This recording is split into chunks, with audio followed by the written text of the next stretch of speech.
Remember when UFC fights felt like must-watch moments? When the world stopped to witness Titans clash? When Dana White was the fire starter, lighting up press conferences and fueling rivalries like a modern-day gladiator king? Well, those days are over. Today, we're deep in the UFC's dark ages. On paper, the business is booming. Record profits, sold-out arenas, billion-dollar ESPN deals. But something is deeply wrong. The passion is gone. The characters are flat. The storylines feel manufactured or worse, non-existent. So what happened? This isn't just about fighters or matchups. It's about how Dana White went from being the sport's biggest evangelist to its most distracted executive. From marketing UFC like his life depended on it, to now obsessing over a slapping contest. Yes. Power slap. Dana's bizarre side project that might just symbolize everything wrong with the future of fight sports. So buckle up. Because this isn't just a takedown of UFC's current state. It's an autopsy with names, fights, scandals, and numbers. Let's unpack exactly how we got here, why the magic died, and whether there's any hope left. The essence of combat sports isn't just the violence. It's the story. It's the build-up, the drama, the stakes. When GSP fought Josh Koscheck, it was a cultural clash. The disciplined Canadian hero against the arrogant American villain. It meant something. When Anderson Silva faced Chael Sonnen, it felt like a superhero versus supervillain comic book come to life. Sonnen's trash talk made it must-watch, even for casuals. And who could forget McGregor versus Khabib? The Irish showman versus the stoic religious warrior. It wasn't just a fight. It was a culture war. But today, Saturday rolls around and we ask, wait, is there a fight tonight? The characters are less memorable. The rivalries feel forced. And more importantly, the promotion is dead. Dana White, once the king of hype, has all but vanished from the build-up. The UFC is trying to run on autopilot. But fights without meaning are just cage matches. Entertainment without emotion. There was a time Dana White was everywhere. In your face at weigh-ins, screaming at press conferences, hyping every fight like it was Ali versus Frazier. I have no hobbies, no life outside UFC, he once proudly claimed. Built stars, pushed fighters to the mainstream.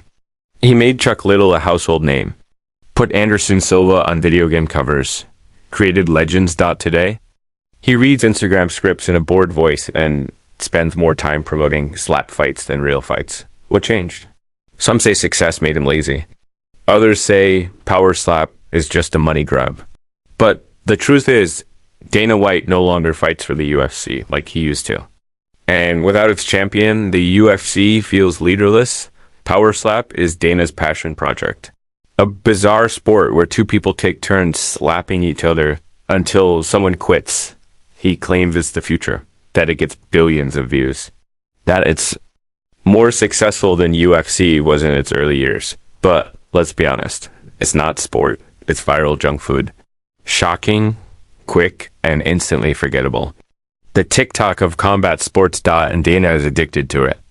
He hosts pressers, gives away cars with OnlyFans models, and floods UFC pages with power slap promo. Meanwhile, UFC events get bare minimum marketing. Power slap isn't just a distraction.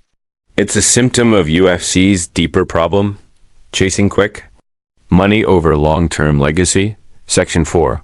Manufactured superstars and favoritism. Remember Sean O'Malley? Rainbow hair. Twitch streams. Weed jokes. And then obvious UFC push. Dana loved him. The UFC handed him easy matchups, constant social media spotlight, and title shots many said he didn't earn. When he lost to Chito Vera, excuses poured in. When he won the belt, Dana beamed. But when Morab beat him twice, reality struck. Still, the favoritism continued. Immediate rematches. Dana White privilege. And while fighters like Demetrius Johnson, one of the most technical champions ever, got traded away for Ben Askren, O'Malley got red carpet treatment. This kind of bias erodes trust. Fans want stars, yes. But stars who earn their shine. Section 5. The death of promotion, pressers, embedded, and the hype machine. UFC used to run press conferences like WE episodes. Now they feel like boardroom meetings. Gone are the days of wild insults, chaotic face-offs, and viral chaos. Now we get embedded episodes showing fighters getting haircuts or hugging their kids. Where's the drama? Even pay-per-view cards get minimal marketing. Sometimes fans don't even know there's an event until Fight Night.y. Because UFC doesn't need to promote anymore, the ESPN deal guarantees revenue. Whether you watch or not, they get paid. That's dangerous. The UFC Apex was a necessity during the pandemic. A small venue, made for TV fights, no crowd. But it never left .now. It's become the default for fight nights. No energy. No crowd drama. No tribal atmosphere. Just a gym fight with cameras. It sucks the life out of even the best matchups. And Dana knows it. But Apex events are cheap, controlled, efficient. So they continue. Even main events now feel flat. Remember GSP fighting in Montreal, Till in Liverpool, Franklin in Cincinnati. The crowd made it personal. The stakes felt higher. Now. Fights are placed wherever the money is.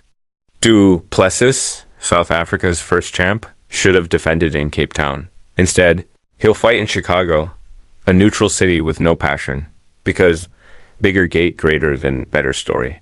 But without story, what are we watching? The Ultimate Fighter. Once built stars like Forrest Griffin, Bisping, and Nate Diaz.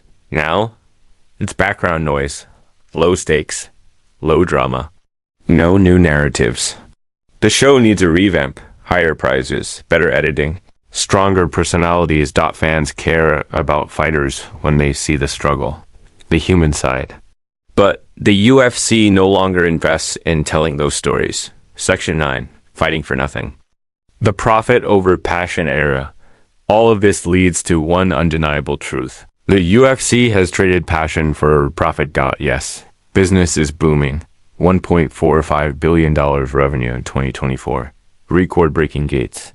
Sponsor money flowing. But the soul of the sport is fading. Fewer stars, less emotion. No heroes, no villains. Just a conveyor belt of bouts. And Dana White, once the fight game's most passionate voice, now reads promo scripts like he's bored out of his mind, because he probably is. So, is the UFC dying? Not financially, but emotionally, creatively. Yes, fans want stories, rivalries, redemption arcs, underdogs and villains. They want Dana White back in the arena. Not just counting power slap clicks. There's still time to fix this. The fighters are ready. The fans are waiting. But the UFC needs to remember what made it great.